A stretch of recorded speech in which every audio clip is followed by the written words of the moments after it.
نبی اکرم صلی اللہ علیہ وسلم کا فرمان ہے، بنی الاسلام علی خمس شہادت اللہ الہ الا اللہ، کہ اسلام کی بنیاد 5 چیزوں پر ہیں۔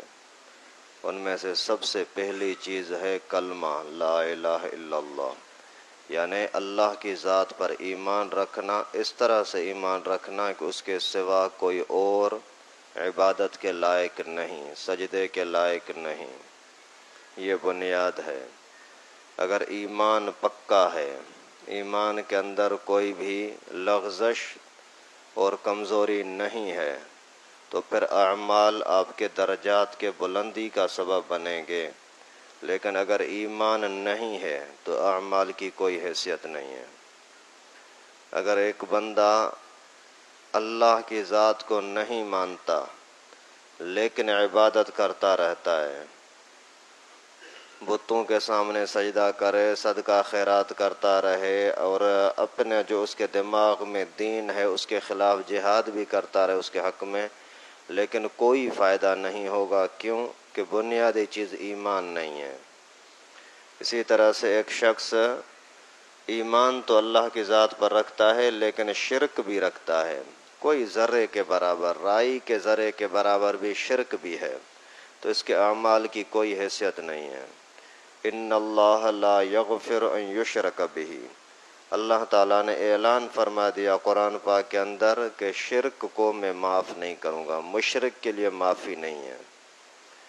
اس وجہ سے بنیادی چیز چونکہ کلمہ ہے لا الہ الا اللہ، اور اسی کا نام ہے ایمان، یعنی اللہ تعالیٰ کو کما حق ہو جاننا، پہچاننا اور اسی کے مطابق عقیدہ ایمان رکھنا۔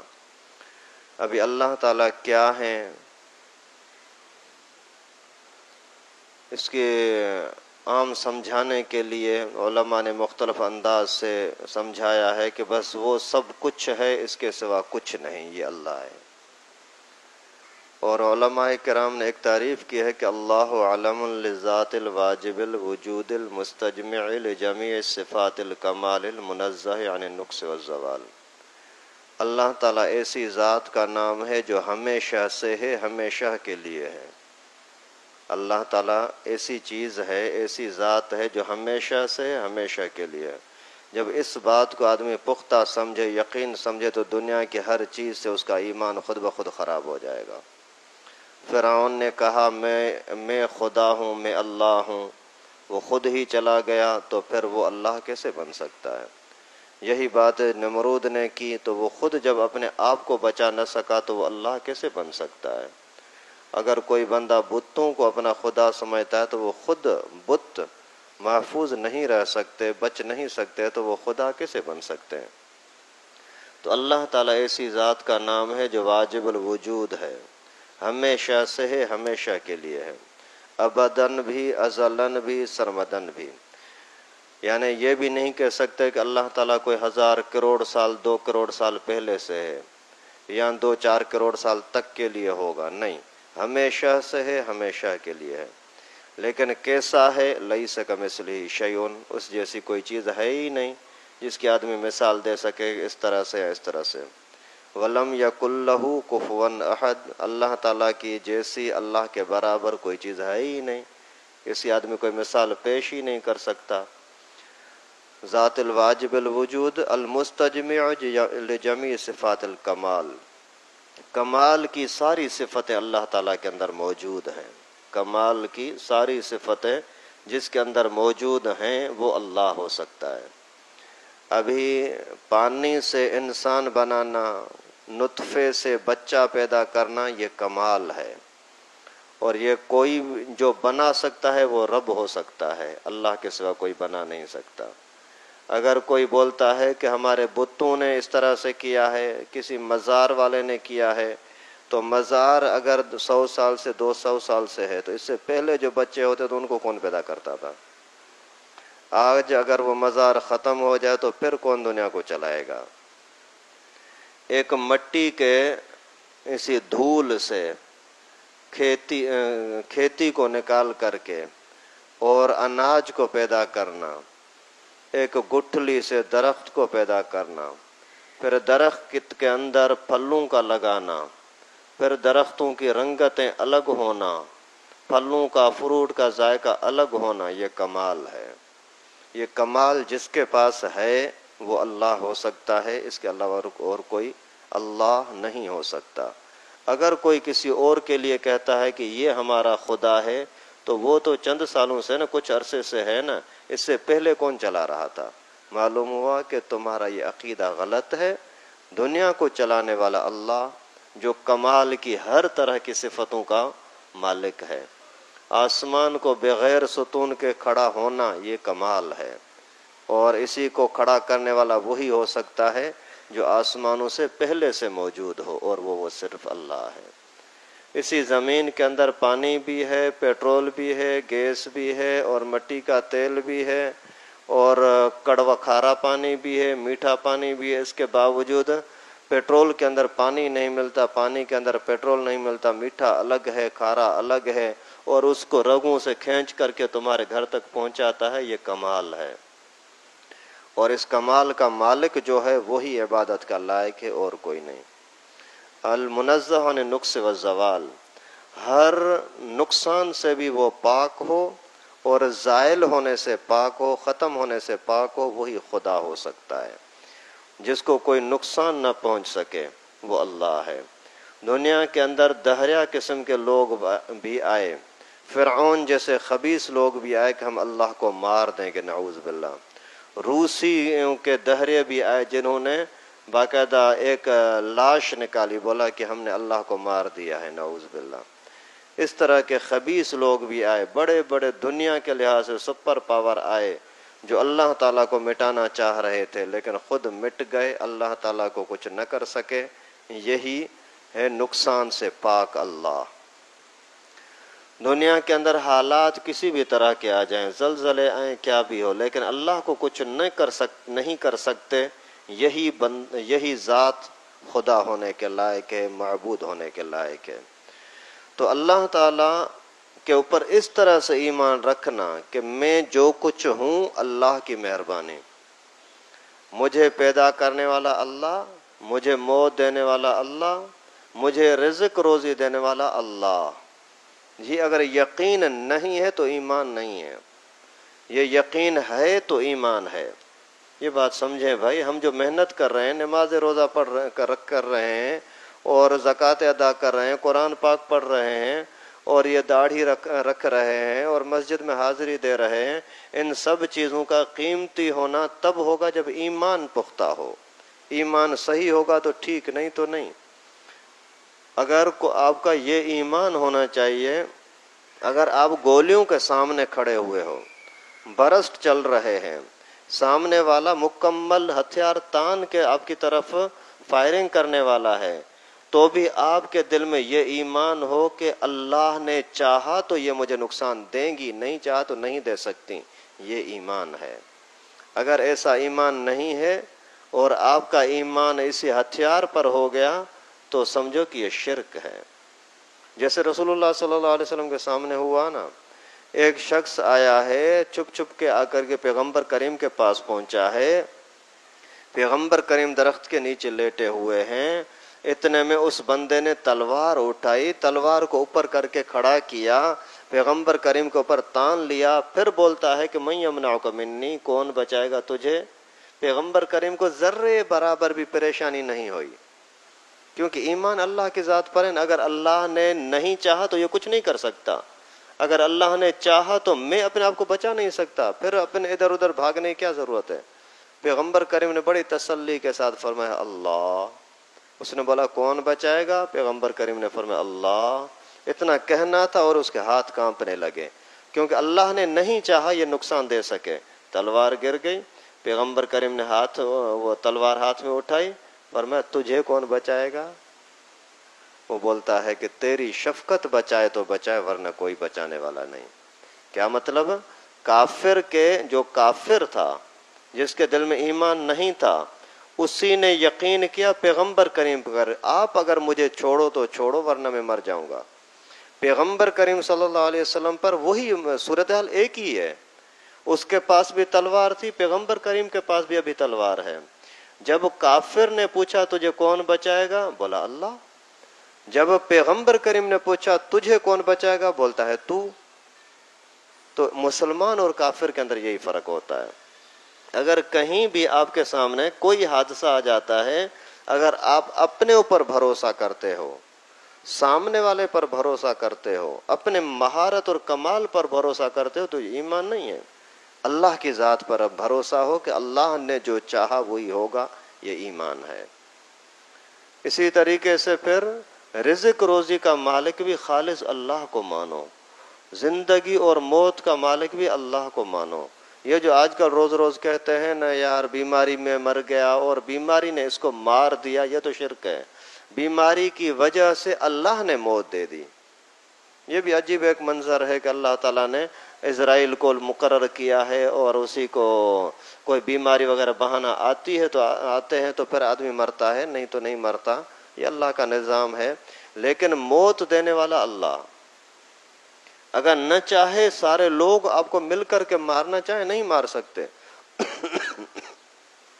مکہ مکرمہ میں ایسا ہی ہوا تھا نا، ہر طرف کے لوگ دشمن مل کر کے آئے کہ نبی پاک کو آج مارنا ہے، نعوذ باللہ، اور انہی کے بیچ کے اندر سے پیغمبر کریم صلی اللہ علیہ وسلم نکل گئے، کیونکہ موت اللہ کے ہاتھ میں تھی، ان کے ہاتھ میں نہیں ہے۔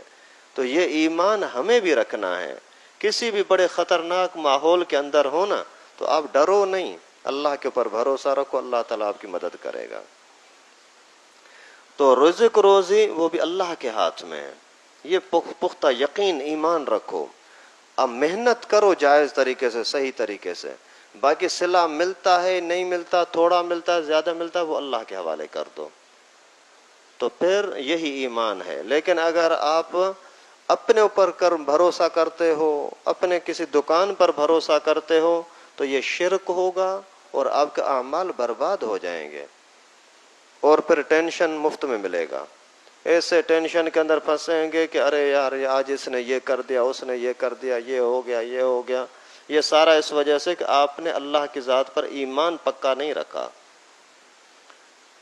بزرگوں نے ایک بات لکھی عجیب کہ آپ اگر اللہ تعالیٰ کے ساتھ محبت کرو تو اللہ کی مخلوق تمہارے ساتھ محبت کرے گی، یہ قانون ہے۔ جیسے ایک بزرگ کہیں سے جا رہا تھا تو راستے کے اندر چلتے چلتے تھک گیا۔ اب یار کیا کروں، یہ تھک گیا ہوں، ابھی چلنے کی ہمت نہیں ہے۔ ایک شیر نظر آیا، اسی کو اشارہ کیا ادھر آؤ۔ شیر قریب آ گیا، کان سے پکڑ کر کے اوپر بیٹھ گیا۔ ابھی شیر کبھی بھاگتا ہے، کبھی آہستہ، کبھی اپنی سپیڈ میں چل رہا ہے، شیر پر بیٹھ گیا بزرگ۔ تو پھر ارے یہ تو مستی کر رہا ہے۔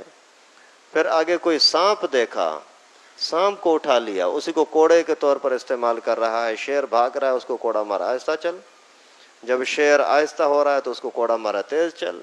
تو اللہ تعالیٰ دنیا کی چیزوں کے اندر آپ کی محبت پیدا کر دیں گے اگر آپ کی اللہ تعالیٰ کے ساتھ محبت ہوگی۔ تو یہ ایمان کا تقاضا ہے کہ آپ کی مسلمان کی اللہ تعالیٰ کے ساتھ محبت ہو، اور اگر آپ اللہ کا خوف رکھیں گے تو دنیا کی چیزیں آپ سے خوف رکھیں گی۔ آپ کے دل میں اگر اللہ کا خوف ہے نا تو دنیا کے دشمن ہوں گے وہ آپ سے ڈرتے رہیں گے۔ آپ ہاتھ خالی ہو، آپ کے پاس کچھ بھی نہیں، لیکن پھر بھی ڈریں گے۔ جیسے یہ مدرسے کے طلباء ہیں نا، آج کل سپر پاور امریکہ کہتا ہے کہ مدرسے والے خطرناک ہیں۔ ارے بھائی ان کے پاس نہ کوئی اسلحہ ہے، نہ کوئی ان کے پاس کوئی ٹیکنالوجی ہے، یہ بیچارے اللہ اللہ کر رہے ہیں، قرآن پڑھ رہے ہیں، ان سے کیا خطرہ ہے تجھے؟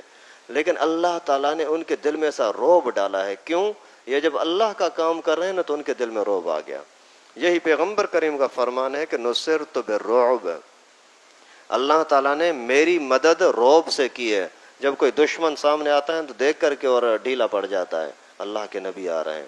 یعنی جیسے ابو جہل آیا تھا پیغمبر کریم کے پاس، آیا یعنی نقصان دینے کے لیے، لیکن اچانک بھاگا پیچھے، سارے وہ کافر ہنسنے لگے، ابو جہل کہاں جا رہا ہے، کیا ہوا؟ بولا یار اس کے قریب ایسے خطرناک درندے کھڑے تھے، میں نے سوچا کہ ابھی اور قریب جاؤں گا تو میں ابھی یہاں ٹکڑے ٹکڑے کر دیا جاؤں گا۔ تو اسلام کے اندر یعنی اللہ کا آپ کے دل میں خوف ہو تو دنیا کی چیزیں آپ سے خود بخود خوف کریں گی، آپ کو نقصان نہیں دیں گے۔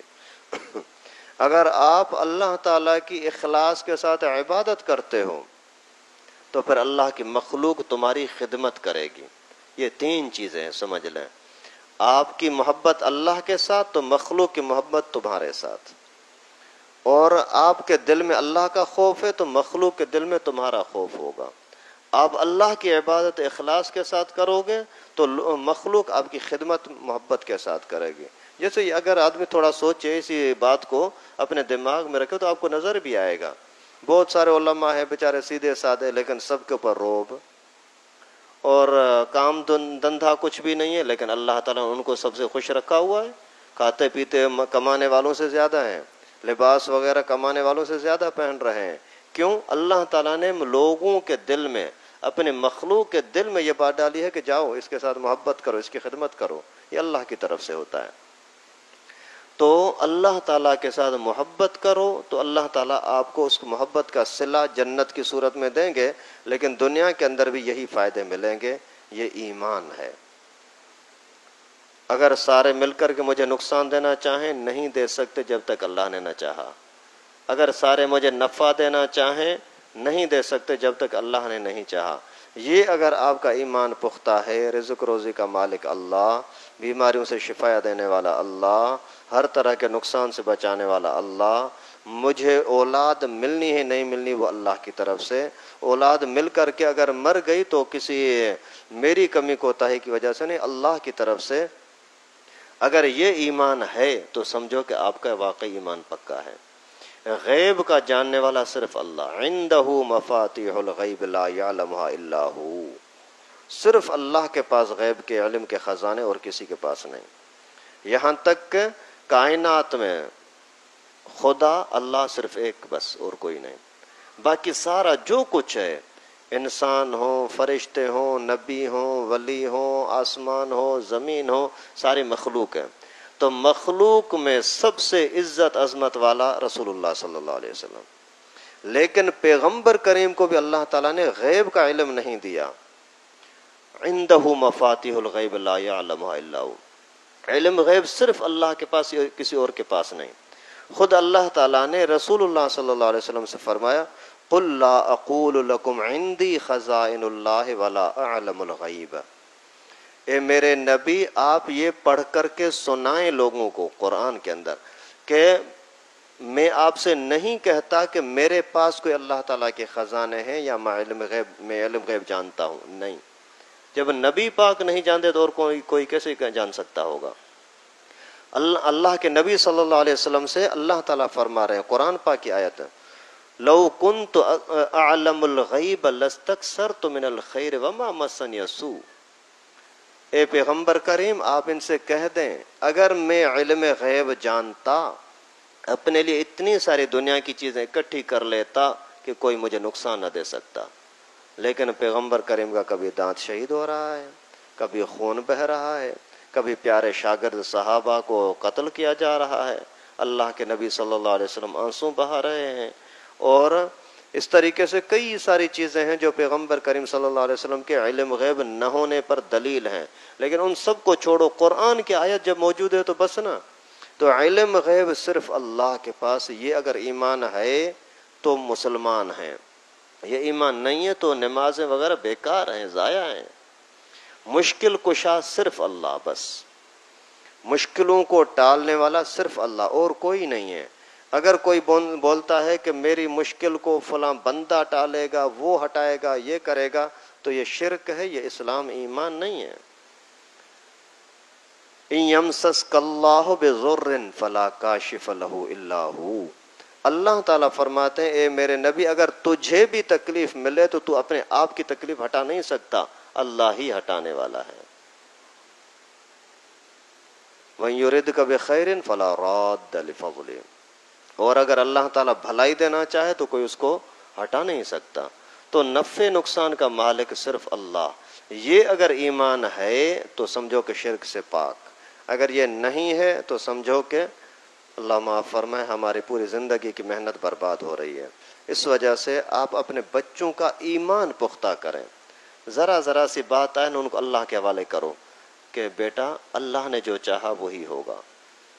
اگر کوئی بخار ہے بولو کہ بیٹا اللہ اسے شفا دے دے گا. اسی طریقے سے جو بھی مشکل آ جائے نا، کوئی میت ہو گئی تو گھر والوں کا ذہن بناؤ، اللہ نے جو چاہا وہی ہوگا، وہی ہوا، اللہ نے دیا تھا، اللہ نے لے لیا، ٹھیک ہے بس۔ اور افطار کے ٹائم پر خصوصاً آپ اپنے سارے گھر والوں کی یہ ذہن سازی کرو کہ وہ اپنے آپ کو اللہ کے حوالے کریں۔ بیٹا آپ کو اگر ذہنی کمزوری ہے نا، اگر آپ کو کوئی پیٹ میں درد ہے نا، اگر آپ کی کوئی پڑھائی کے اندر آپ کا پوزیشن آگے نہیں آ رہی نا، تو ابھی یہ ٹائم بہت اچھا، اللہ سے دعا کرو۔ ابھی اگر بچپن میں ہی آپ نے اس کا ذہن بنا دیا اللہ کی طرف نا، پھر آپ آزاد ہو جائیں گے، پھر آپ کو اس کی ٹینشن نہیں رہے گی، ہر چیز کے اندر وہ اللہ تعالیٰ کی طرف خود ہی رجوع کرے گا۔ اس وجہ سے ان سب چیزوں کا خیال کریں، یہ ایمان ہر چیز کی بنیاد ہے۔ ایمان پختہ، کتنی بھی اعمال کے اندر کمزوری ہو، کبھی نہ کبھی معافی ملے گی، جنت میں جائے گا۔ ایمان اگر کمزور ہے تو کبھی بھی جنت میں نہیں جا سکتا، بھلے اعمال کے اندر کتنا بھی بڑا بزرگ کیوں نہ ہو۔ اللہ تعالیٰ سے دعا ہے کہ اللہ پاک ہم سب کو کمی کوتاہی کو معاف فرمائے، ہر طرح کے ظاہری شرک، باطنی شرک، اور سمجھ کر کے شرک کرتے ہوں یا بے سمجھی سے شرک کرتے ہوں، اللہ تعالیٰ سب مسلمانوں کو ہر طرح کے شرک سے بچنے کی، محفوظ رہنے کی توفیق نصیب فرمائے۔ وآخر دعوانا ان الحمد للہ رب العالمین۔